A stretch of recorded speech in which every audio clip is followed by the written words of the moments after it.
Bien-aimé dans le Seigneur, Jésus-Christ, c'est toujours moi, votre humble serviteur, le docteur Véracité KTN. Je viens vous dire bonjour au nom de notre Sauveur et Dieu, Jésus-Christ.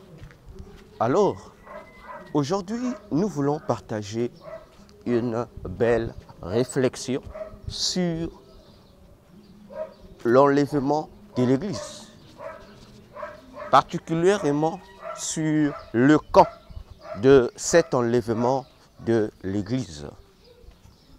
Vous savez qu'au-delà de tout ce que disent les gens, surtout la plupart des gens, que ce soit au milieu des païens, que ce soit dans les églises, que ce soit dans les prédications ou enseignements qui sont dispensés à propos, il y a un élément qui est souvent évoqué par la majorité qui disent que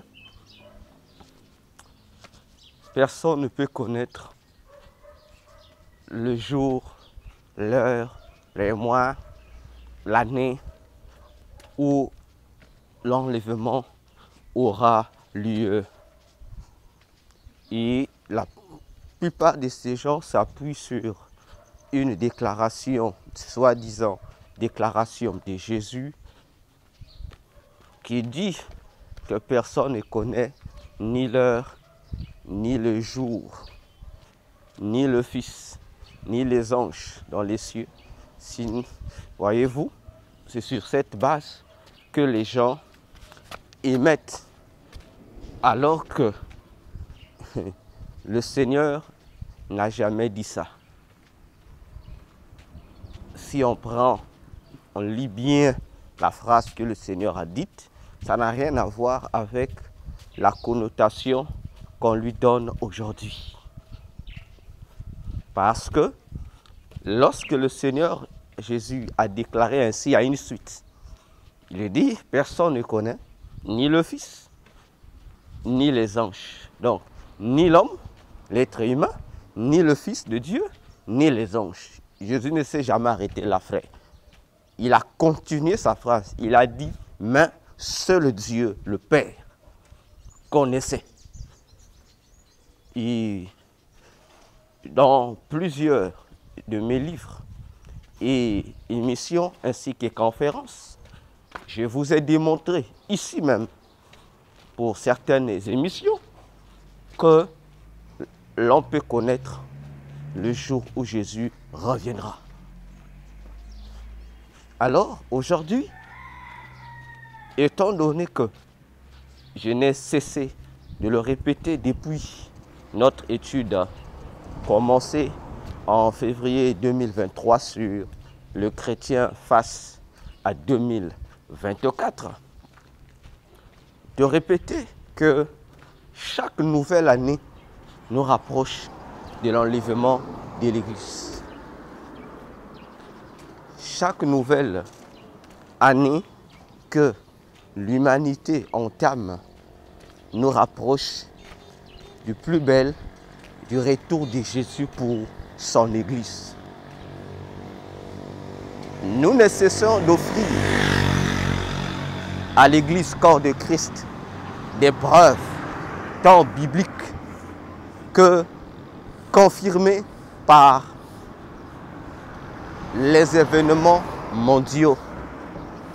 Alors, aujourd'hui encore, je vais vous démontrer avec la parole que Jésus nous a donné toutes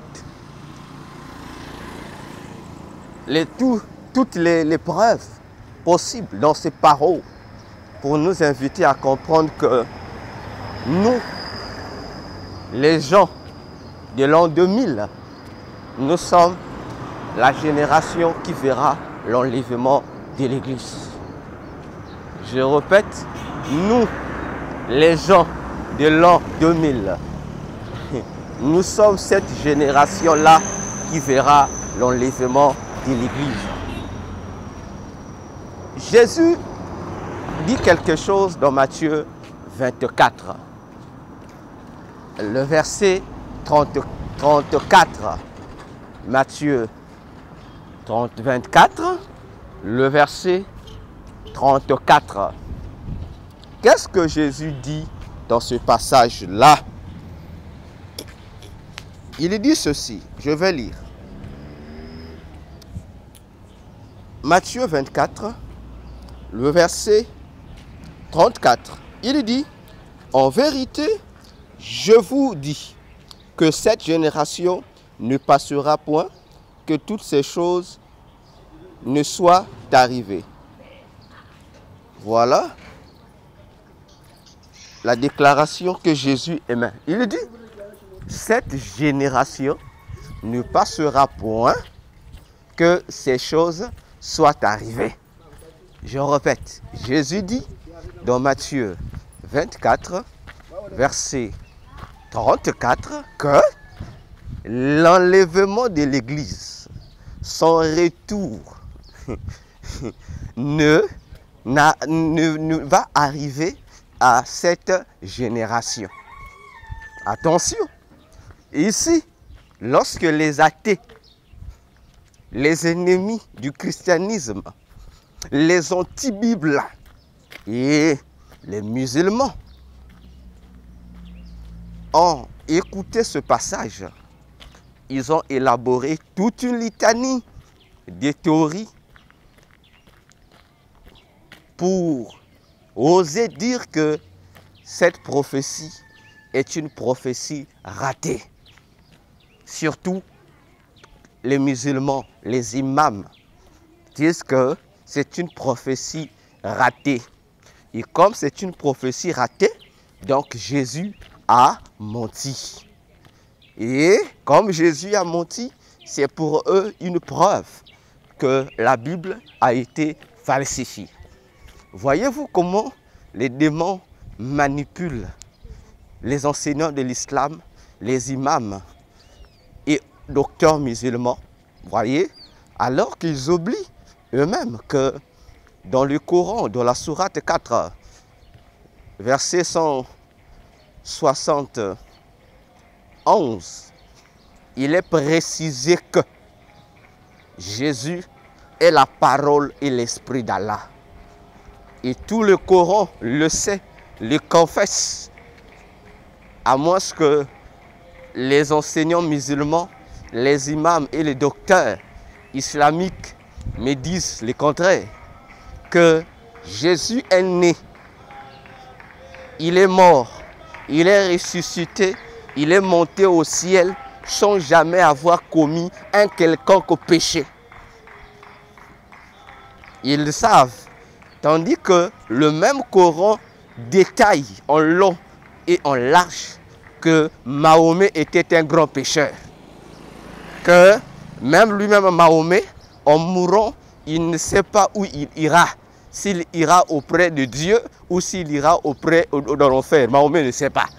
Et le Coran conclut pour dire, mais Jésus savait que là où il partait, après sa mort, sa résurrection, qu'il retournerait auprès de Dieu parce qu'il fait partie des gens qui sont intimement plus rapprochés de Dieu.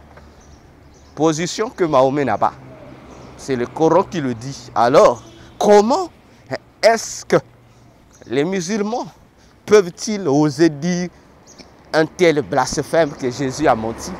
Parce que dire que Jésus a menti, c'est dire que Allah a menti en disant que Jésus n'a jamais péché.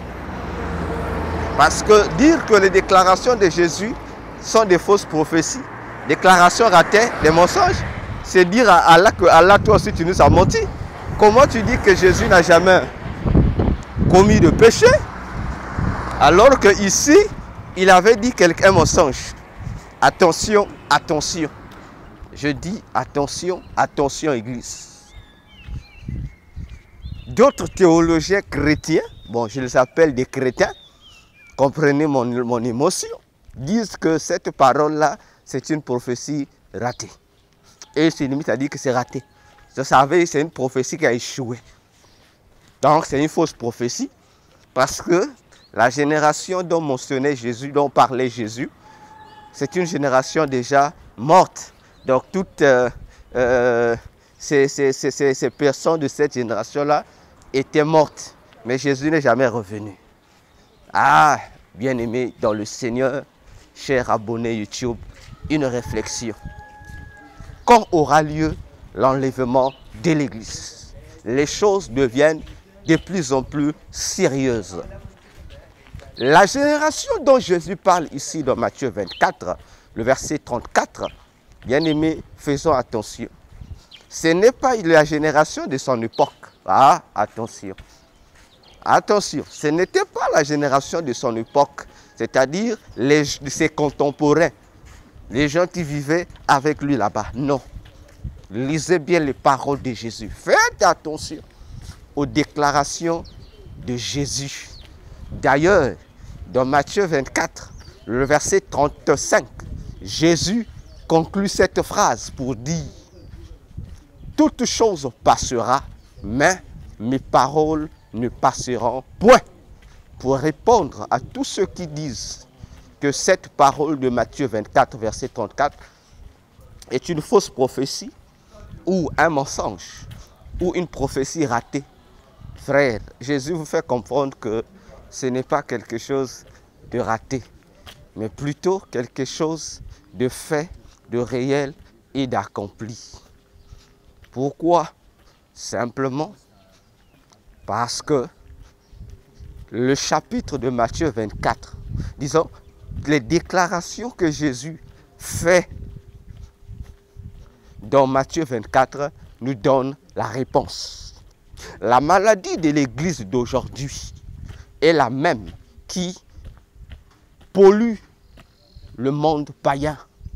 Parce que le monde païen est vivement manipulé, dominé, aveuglé, abêti par les fausses pensées des démons. Voyez-vous, pour obscurcir les consciences, afin que les hommes ne parviennent pas à la connaissance parfaite du Fils de Dieu et de la parole de Dieu. Car ignorer la parole de Dieu, ne pas avoir la connaissance sur les Saintes Écritures, surtout sur les prophéties bibliques, bien-aimés, est déjà un grand pas qui va conduire non seulement les gens à rater l'enlèvement de l'Église, mais plus encore à rater également le royaume des cieux au profit du feu éternel. Alors, et la même maladie domine également les églises, les enseignants de la parole, les ministres de Dieu et que sais-je encore.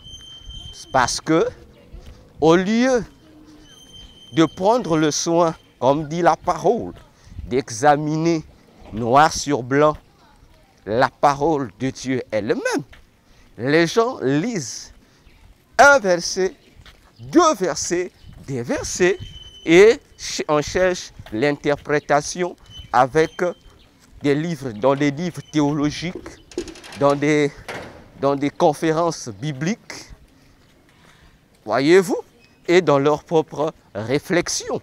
Grave erreur, parce que la Bible s'explique, s'interprète, se comprend d'abord par elle-même.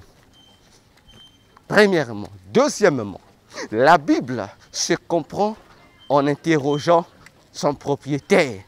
En un mot, l'esprit qui l'a inspiré, le Saint-Esprit. En troisième lieu, la Bible se comprend en allant interroger qui? Les gardiens de la parole, c'est-à-dire les gens qui méditent nuit et jour la parole de Dieu. Pas dans les écoles théologiques. Eux, ils ne méditent pas la parole de Dieu nuit et jour. Les théologiens sont les philosophes, ce sont des philosophes chrétiens. Voyez-vous? Alors que Dieu n'a pas laissé des philosophes dans son église. Il a laissé des enseignants de la parole sacrée. Voyez-vous? Alors, si vous prenez le soin de bien lire les choses que Jésus a évoquées en amont avant d'arriver à Matthieu, verset 34. Toujours dans le chapitre de Matthieu 24, vous aurez la compréhension de chaque fait. Et vous allez comprendre que la génération dont il s'agit ici, dans la bouche de Jésus, n'a aucun rapport avec ses contemporains. Alors, nous allons examiner quelques passages pour répondre à cette question. Quand aura lieu l'enlèvement de l'Église? La réponse se trouve dans la Bible. Revenons sur notre Matthieu 24. Je prends des versets comme ça au hasard. Jésus va dire ceci. Je prends, laissez-moi chercher, voilà. Je prends un élément. Ok, je commence à partir du verset 3. Suivez bien. Puis, s'étant assis sur la montagne des Oliviers, ses disciples vinrent à lui en particulier et lui dirent, « Dis-nous quand ces choses arriveront et quel sera le signe de ton avènement et de la fin du monde. » Et écoutez bien la réponse de Jésus où il commence à déballer le rouleau pour expliquer le camp de l'enlèvement de l'Église et de son retour. Il dit, et Jésus répondant leur dit, prenez garde que personne ne vous séduise. Que cette phrase interpelle tous les chrétiens et toutes les églises, ainsi que les ministres de Dieu. Car plusieurs viendront en mon nom, disant, je suis le Christ, et ils en séduiront plusieurs. La première question que nous devions nous poser, est-ce que du vivant de Jésus, y a-t-il des gens qui sont venus parmi les gens qui ont été avec Jésus, des gens vivants? Y a-t-il des gens? Parlons des gens de sa génération. Y a-t-il des gens qui sont venus en son nom disant qu'il était le Christ? Venant en son nom, disons que en son nom Jésus, il est précis, hein? Venant en mon nom, rappelez-vous, lorsqu'il parle de son nom, le seul nom que Jésus a, c'est le nom de Jésus. Donc il dit, les gens qui viendront au nom de Jésus, comme il a dit, vous chasserez en mon nom. Donc, il devait avoir à son époque des gens qui devraient se présenter sous son nom pour dire, non, je viens au nom de Jésus, c'est moi le Christ. Vous allez voir que même dans la génération des apôtres, il n'y en a pas eu. Dans la génération des apôtres, il y a eu des gens, des faux prophètes, oui. Mais il n'y a pas eu des gens qui se sont présentés que c'était eux Jésus. Il n'y en a pas eu. Il n'y en a pas eu dans la génération des apôtres. Parce que les apôtres font partie de la génération de Jésus. Il n'y en a pas eu. Les apôtres font partie des contemporains de Jésus. Si vous regardez bien l'histoire et la Bible, vous verrez que cela n'a pas eu lieu.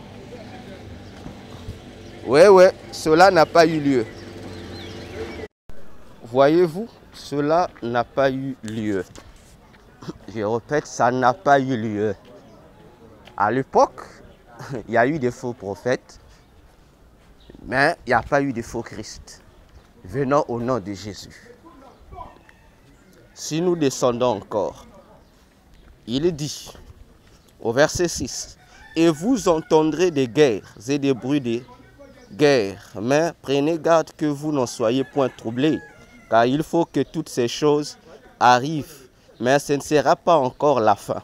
Car une nation se lèvera contre une autre nation, et un royaume contre un autre royaume, et il y aura des famines, et des pestes, et des tremblements de terre en divers lieux. Mais toutes ces choses ne seront qu'un commencement de douleur. » Alors, faites-en l'évaluation. Vous les chercheurs, les archéologues, les géologues, et que sais-je encore, et vous les contradicteurs de Jésus ainsi que de sa parole. Est-ce que les réalités évoquées ici par Jésus, ce sont-elles accompli dans sa génération? Non. Ah non. Non, non, ça n'a pas eu lieu dans sa génération. Donc, vous comprenez là encore que cette génération dont parle Jésus n'est pas la génération de son époque. Poursuivons. Prenons verset 9. Alors, ils vous livreront pour être affligés et vous tueront et vous serez haïs de toutes les nations à cause de mon nom. Et alors, plusieurs seront scandalisés et se trahiront l'un l'autre. Et il se lèvera plusieurs faux prophètes qui en séduiront plusieurs. Et parce que l'iniquité sera multipliée, la charité de plusieurs se refroidira. Mais qui aura persévéré jusqu'à la fin, celui-là sera sauvé. Et cet évangile du royaume sera prêché dans toute la terre habitable pour servir de témoignage à toutes les nations, et alors viendra la fin. Posons-nous la question, frère. Cette réalité aussi s'est-elle accomplie où il doit y avoir plusieurs faux prophètes et en même temps qu'il y a plusieurs faux prophètes, la parole de Dieu sera prêchée sur toute la terre. Donc toute la terre sera informée de la parole de Dieu, la terre habitable.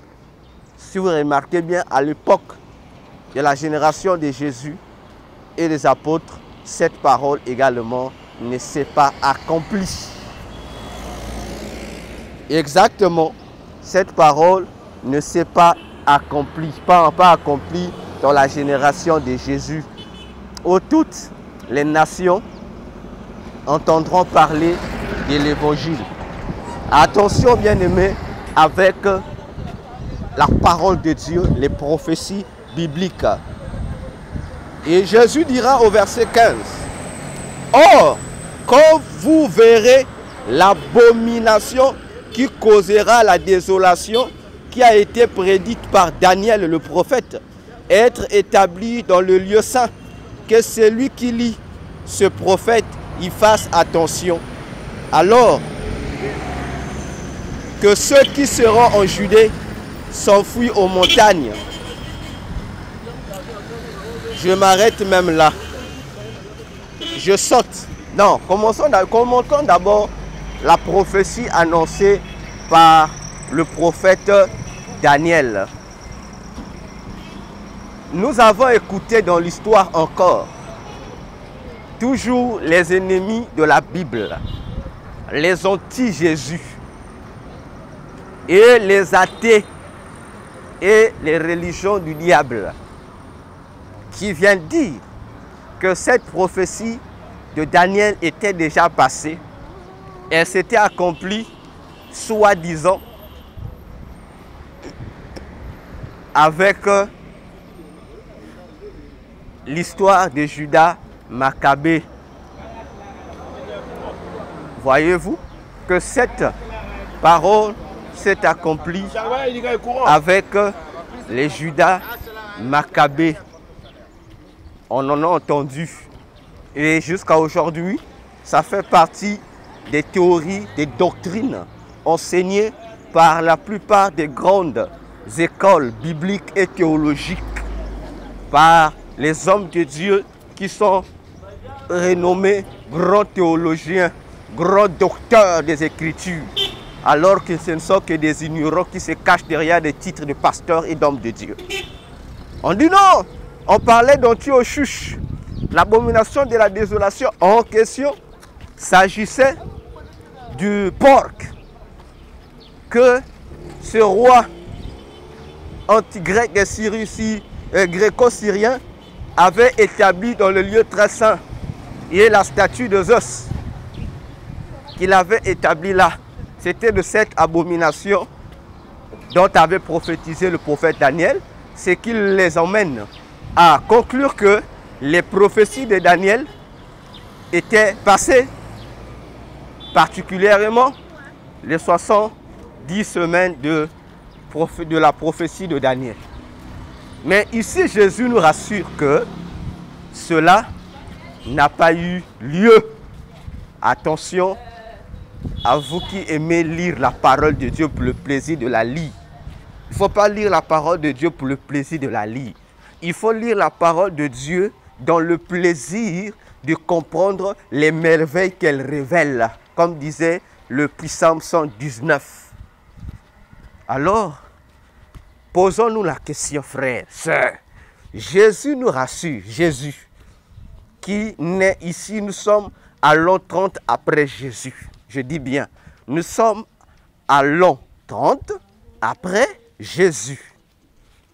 Bon, à l'an 30 après Jésus, lui-même Jésus, la parole de Dieu incarnée, confesse que la prophétie de Daniel sur la désolation de l'abomination n'est pas encore accomplie et ça ne s'accomplira même pas à sa génération. Mais c'est encore un événement à venir dans les temps futurs.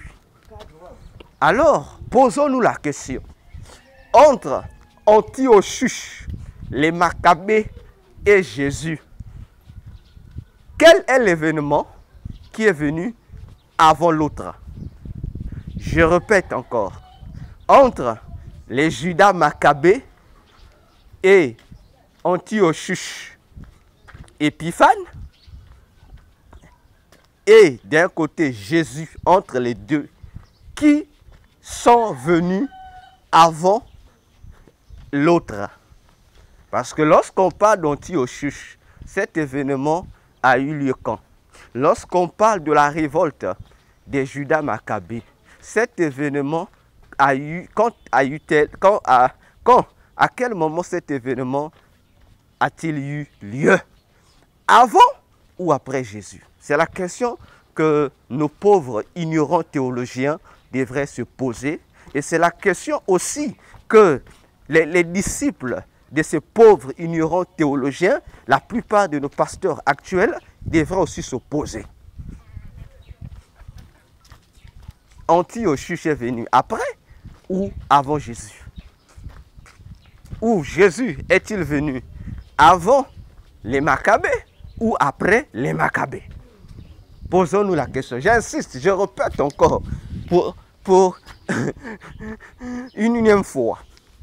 Entre l'époque de Judas Maccabée contre le gouvernement du dictateur Antiochus et l'époque de Jésus, quelle est l'époque qui a précédé l'autre? Est-ce les Maccabées ou est-ce les Jésus? Posons-nous la question. Parce que lorsqu'on parle de l'histoire des Maccabées, vous êtes d'accord avec moi que c'est une guerre qui a opposé le peuple juif aux colonisateurs grecs. Je répète, la guerre des Maccabées a opposé le peuple juif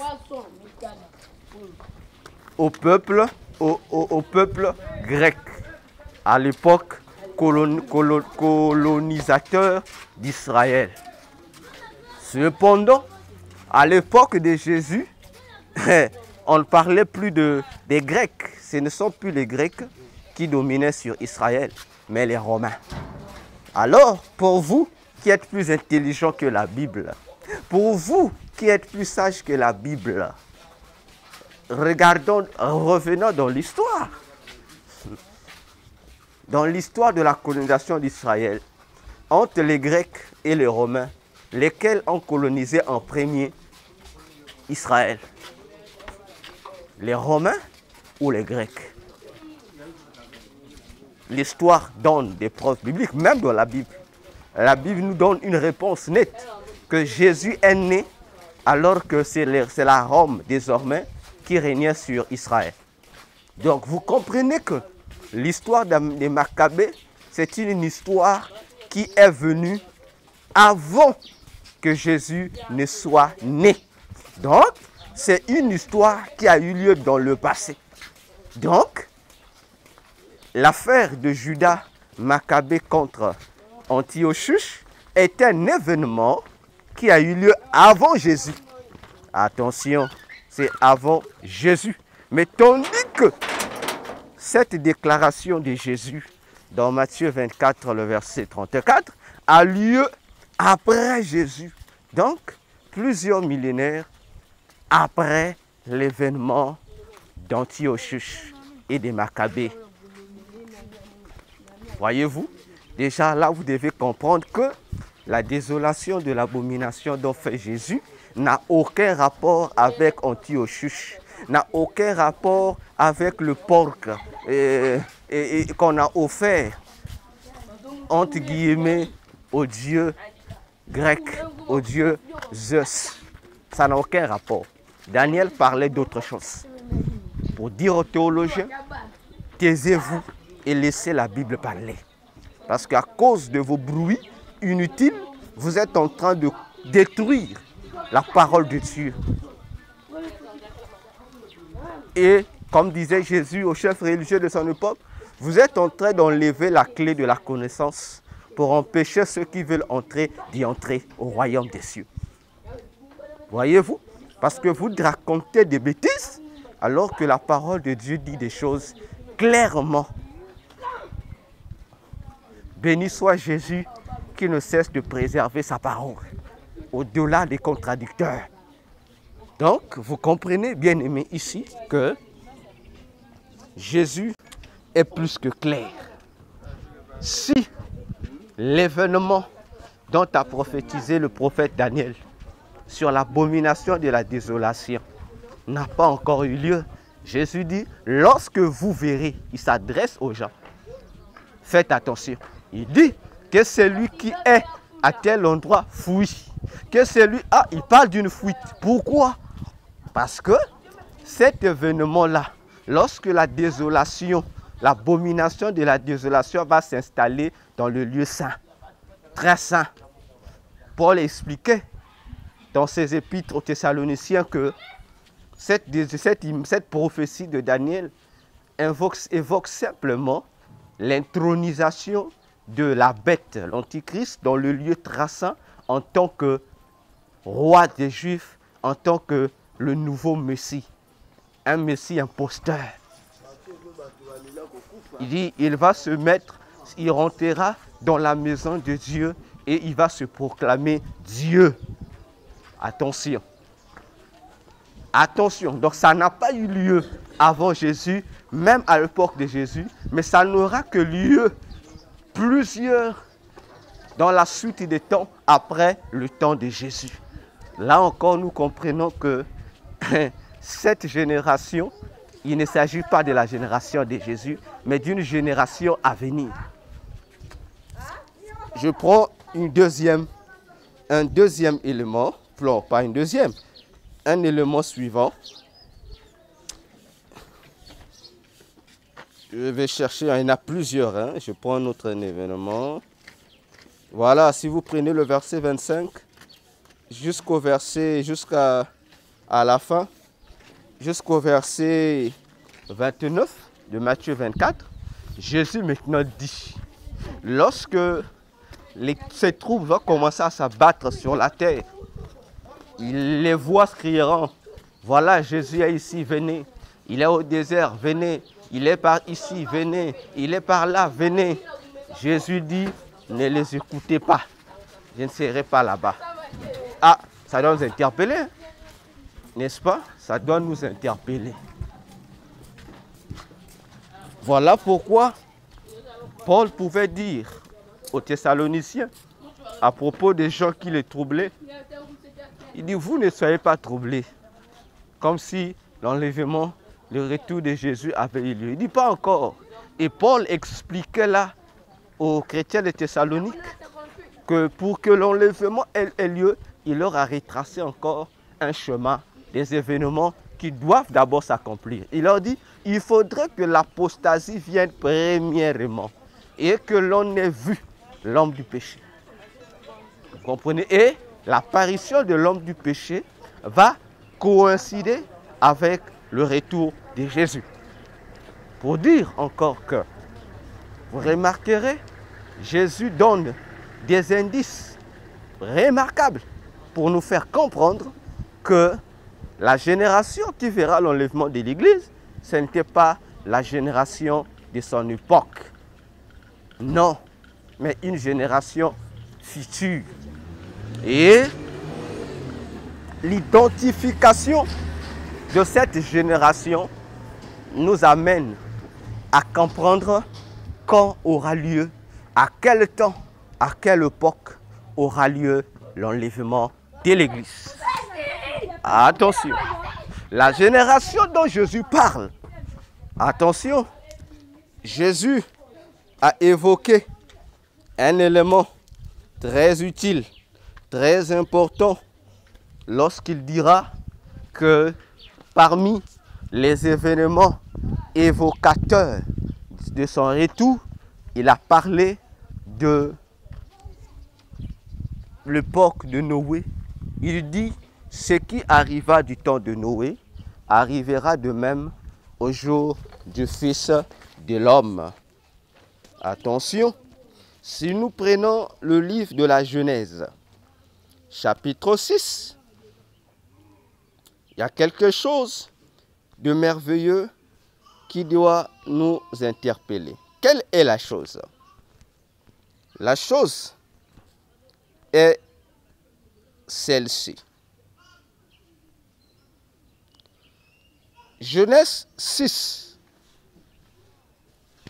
verset 9.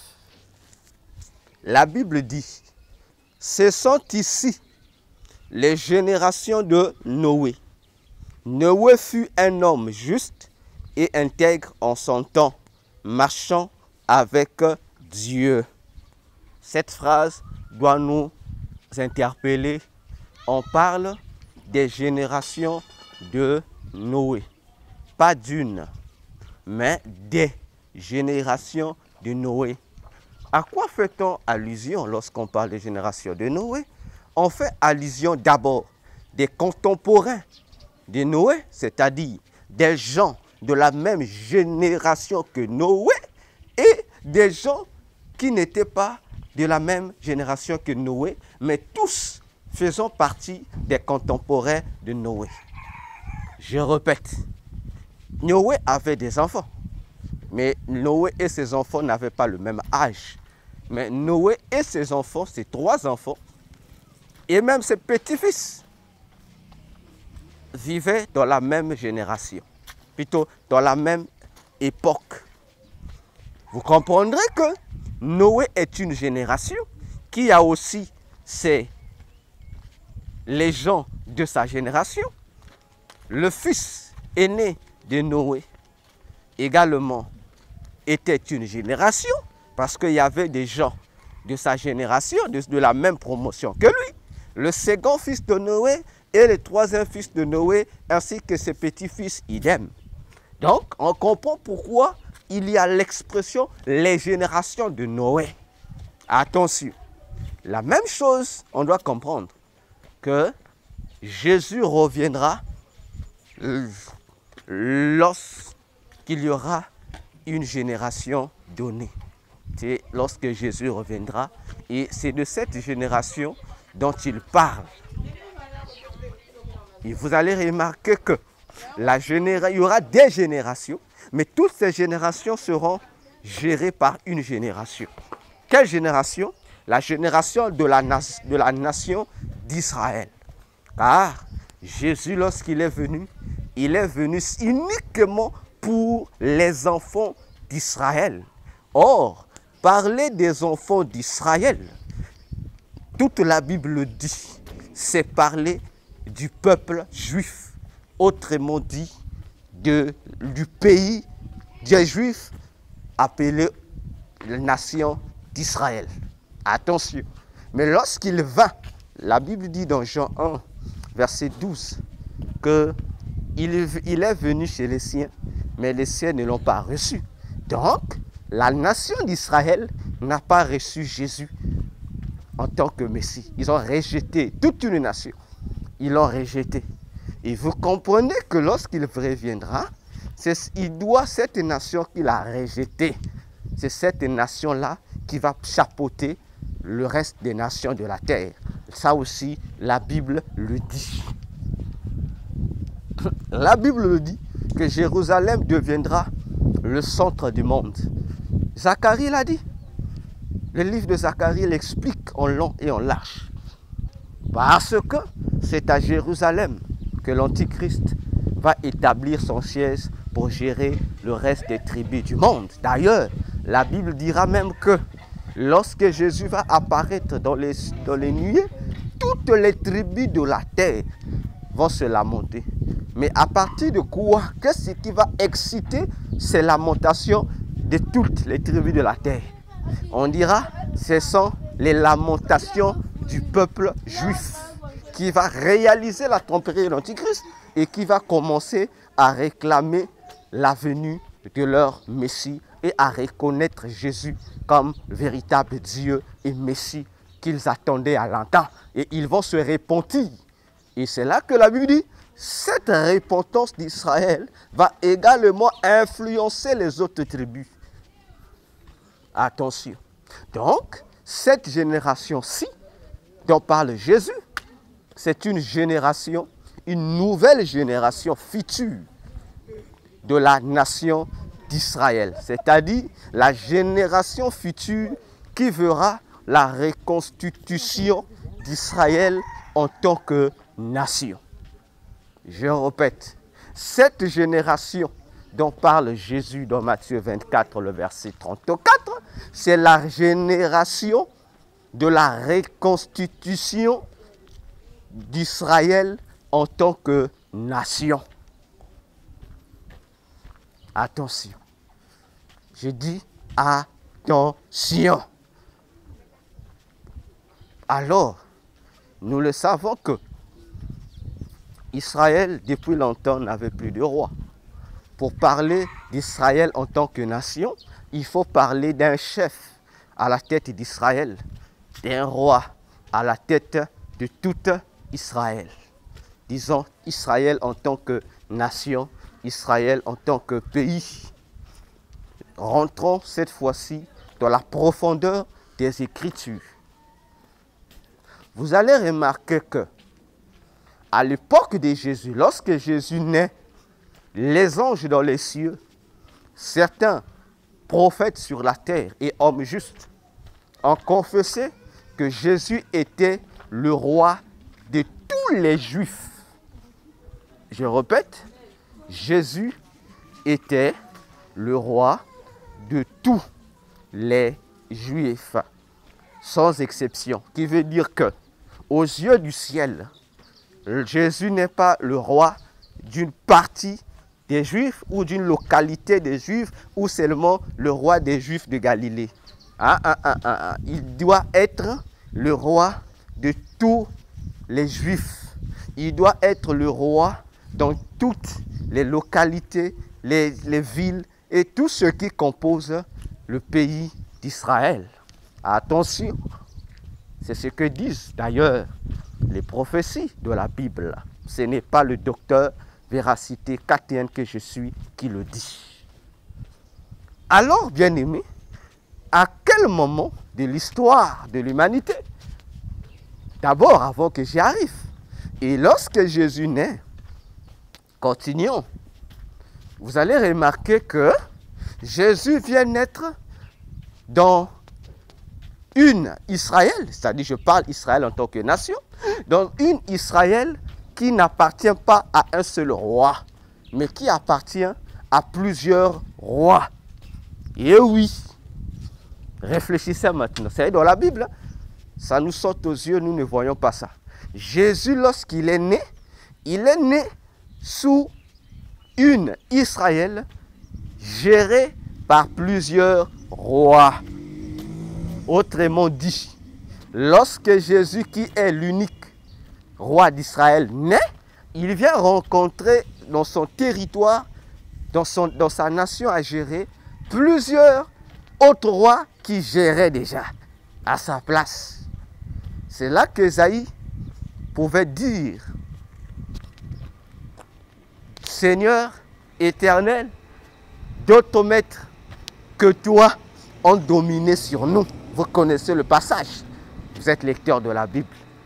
Mais qui sont les autres maîtres qui dominaient d'Israël, qui n'avaient rien à voir avec Dieu? Vous avez Hérode. Hérode n'était pas le roi de tous les Juifs. Faites attention, hein, lisez bien la Bible. Hérode ne gérait qu'une partie, je dis bien, Hérode ne gérait qu'une partie des territoires d'Israël qu'on appelait le territoire de la Judée. Attention. Il y avait d'autres territoires qui étaient gérés par Philippe, d'autres gérés par Pilate, d'autres gérés par certains autres autorités romaines.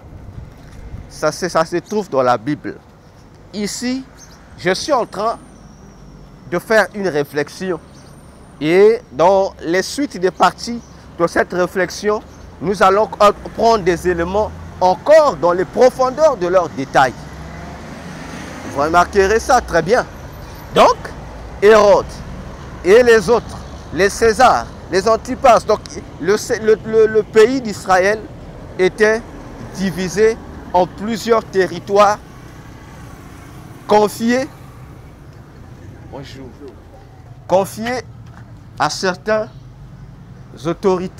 autorités juives ou romaines par le Vatican. Oui, le Vatican n'a pas commencé aujourd'hui, hein, par le Sénat romain.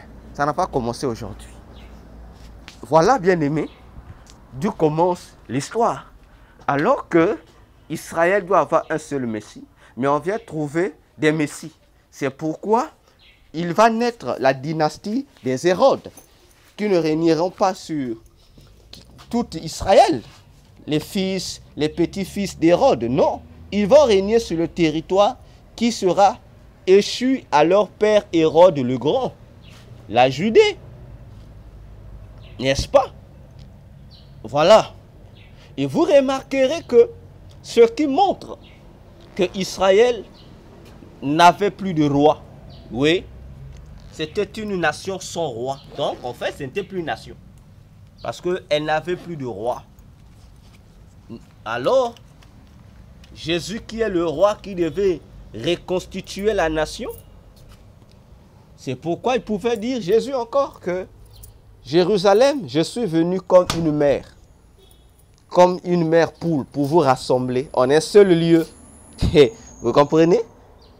Vous rassembler en un seul lieu comme une poule, c'est-à-dire vous faire que vous cessez d'être divisés et gérés par plusieurs rois, mais que vous appartenez à un seul roi que je suis. Mais tu n'as pas voulu. C'est ce que Jésus a dit à Israël. C'est ce que Jésus a expliqué à son peuple. Alors, bien-aimés dans le Seigneur, ceci doit nous interpeller que à la naissance d'Israël, de Jésus, Israël n'était plus une nation parce qu'elle n'avait plus de roi sur elle.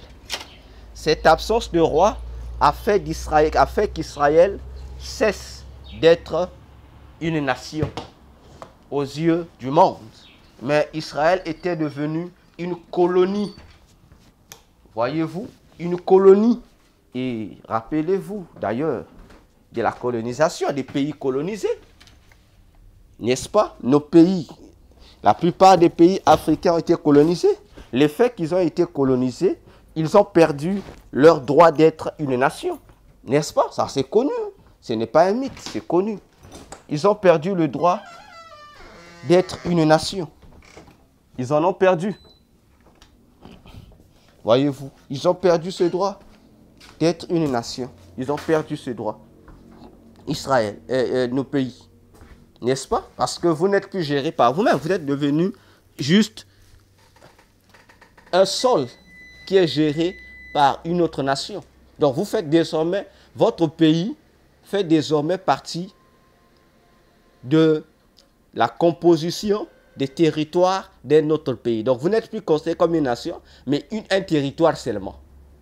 Donc l'identité nationale est effacée au profit d'une autre nation. Voyez, pire encore, lorsqu'ils ont abandonné, rejeté Jésus en tant que le véritable Dieu Messie, ils sont restés dans leur statu quo sans nation.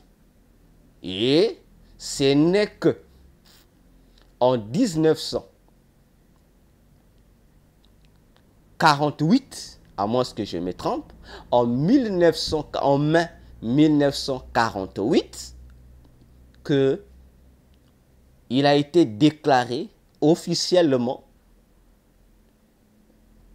aux yeux du monde qu'Israël est redevenu une nation. En mai 1948, les Juifs et les non-Juifs ont confessé que c'est en cette date-là qu'Israël est devenu une nation. Vous comprenez les prophéties de la Bible? Donc, pendant toutes ces années-là, ce n'est qu'en 1948 qu'Israël s'est reconstitué pour redevenir une nation. Église, je dis au monde, faisons attention lorsque nous venons annoncer les oracles de l'Éternel. Je dis bien, faisons énormément attention. Nous parlons aujourd'hui, vous restez insensibles, mais tandis que ce que vous faites pour nous, ce n'est pas étonnant, car le prophète Ésaïe, dans Ésaïe 53, pouvait le dire, lui aussi, tant à ses contemporains qu'aux générations futures qui allaient lire, qui allaient méditer sur ces prophéties. Ésaïe a dit, qui a cru à notre prédication? Attention, frères, sœurs, chers abonnés YouTube, et vous tous qui m'écoutez ce matin, que nous, l'Église, nous devions être sensibilisés que c'est depuis 1948 que la nation d'Israël s'est reconstituée. Donc, puisque la nation s'est reconstituée politiquement, alors, malgré cette reconstitution, la nation reste toujours sans roi. Et cela nous ramène à l'accomplissement de la prophétie de Jésus de Matthieu 24, le verset 34. Toutes ces choses décrites avant d'arriver au verset 34, les événements qui vont précéder l'avènement de Jésus, le retour de Jésus, ça va s'accomplir dans la génération de la restauration ou de la reconstitution de la nation d'Israël. Attention, maintenant, prenons Matthieu 24. Comparons Matthieu 24 à partir de la génération de 1948 jusqu'à nos jours. Vous allez comprendre que c'est effectivement ça. Attention, Église. Je dis au monde, attention. Je dis et je répète, attention. Si nous faisons 1948, je prends 2 ou plusieurs volets, je prendrai. Volet prophétique. Une génération, d'après la Bible, est égale à 100 ans, d'après les contextes. Le premier contexte de base, la Bible nous dit qu'une génération égale à une période de 100 ans. Alors, si Jésus doit revenir dans une génération, et si de la génération qui verra la reconstitution d'Israël en tant que nation, alors cette nation reconstituée a eu lieu en 1948. Et si une génération égale à 100 ans, frères, faisons les calculs. 1948 plus 100 ans, ça nous donne combien? Vous, prenez vos Bibles. Prenez, je ne sais pas quoi. Je dis 1948 plus 100 ans nous donne combien? Ça nous donne 2048. Ça nous donne 2048.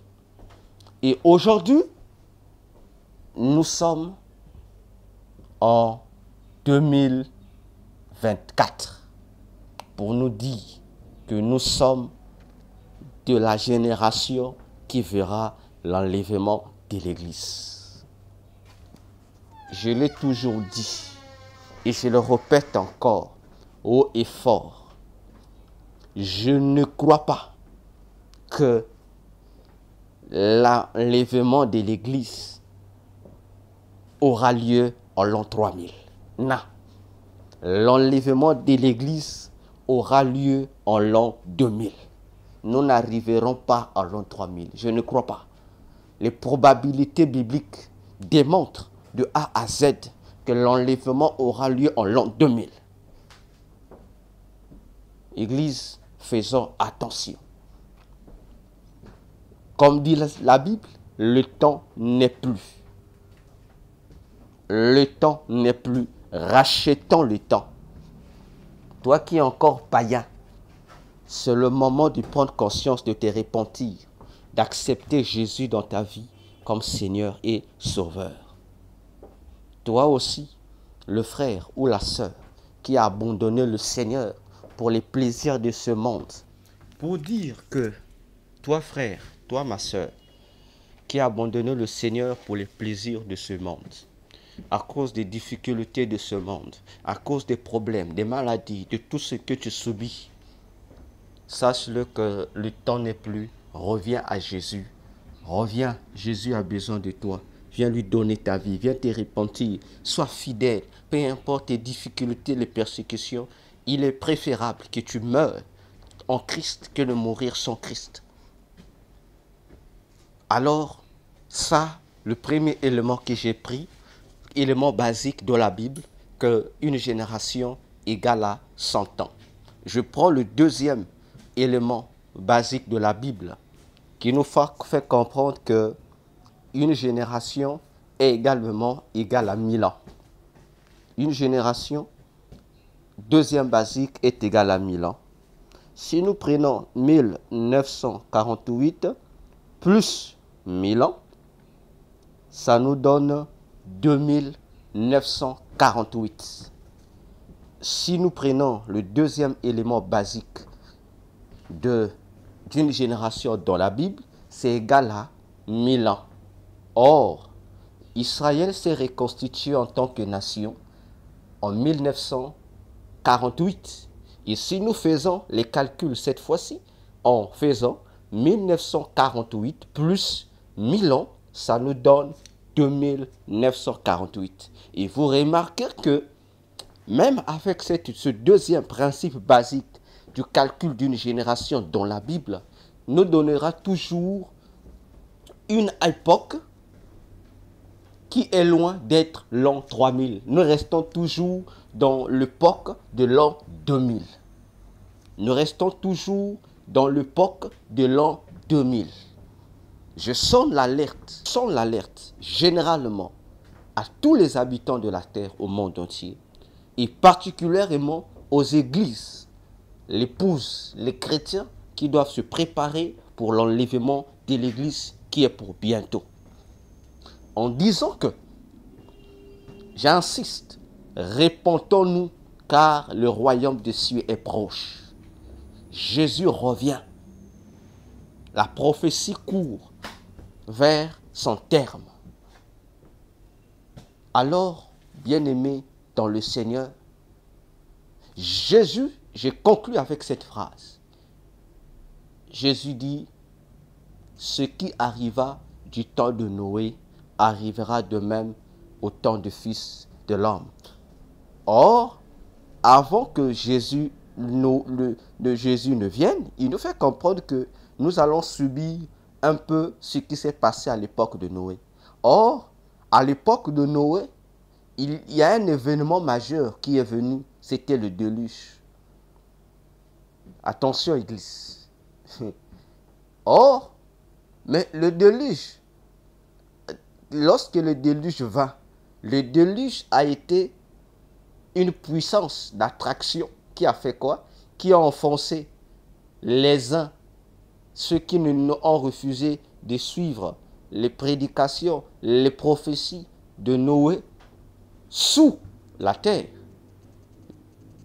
en le maintenant sur la terre en même temps.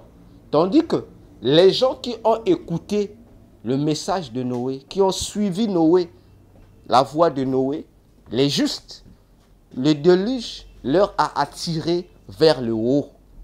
Église, faisons attention. Jésus, lorsqu'il parle de ce qui arriva à l'époque de Noé, il ne parle pas seulement des événements qui ont eu lieu, que nous connaissons, le manger, le boire, la vie charnelle. Mais il y a aussi un autre événement remarquable, c'est l'événement majeur même. C'est quoi? C'est le déluge qui vient pour faire monter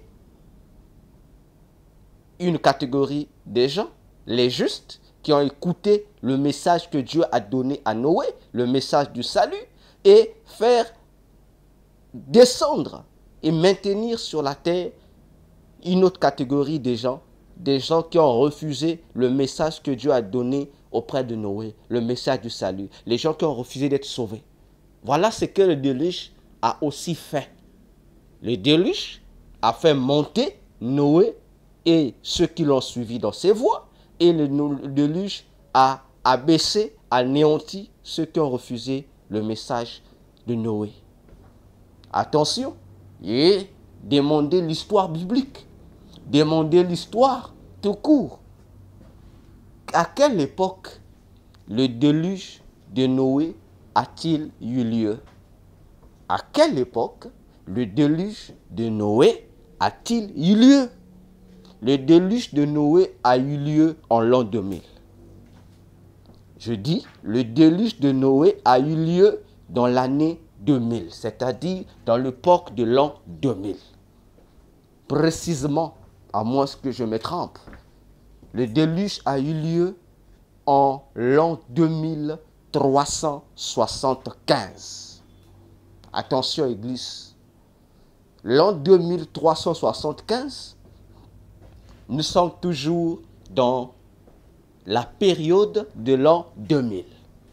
Et si Jésus évoque l'époque de Noé, je redis encore, comprenons tous, une fois pour toutes, au-delà de nos doutes, au-delà de nos philosophies, au-delà de notre incompréhension des Écritures de la Bible, au-delà de notre ignorance, que l'enlèvement de l'Église, je le souligne, le docteur Véracité chrétienne que je suis, aura lieu dans la période de l'an 2000. Nous n'arriverons pas à l'an 3000. Alors, que le Seigneur vous éclaire, qu'il nous donne la capacité de nous maintenir fidèles à lui jusqu'à son retour, malgré les records de l'apostasie qui frappent le monde. Partagez ce message, cette réflexion sur l'enlèvement de l'Église. Nous nous retrouverons dans la deuxième partie, où nous allons encore toucher aux choses plus sérieuses. Nous allons rentrer encore dans la profondeur. Comme j'ai dit toujours, nous allons monter. Merci de votre attention. Priez, Église. Souvenez-vous de tous les enseignements que j'ai faits sur le chrétien face à 2024. Ce que j'ai dit, c'est ce qui s'accomplit sous nos yeux. Ce n'est plus le temps de rêver ou d'être insensible aux choses de Dieu. Église, réveille-toi et sois éclairé par la lumière de Jésus au nom de Jésus. Merci et que le Seigneur Jésus nous bénisse. C'était moi, votre humble serviteur, le docteur Véracité KTN.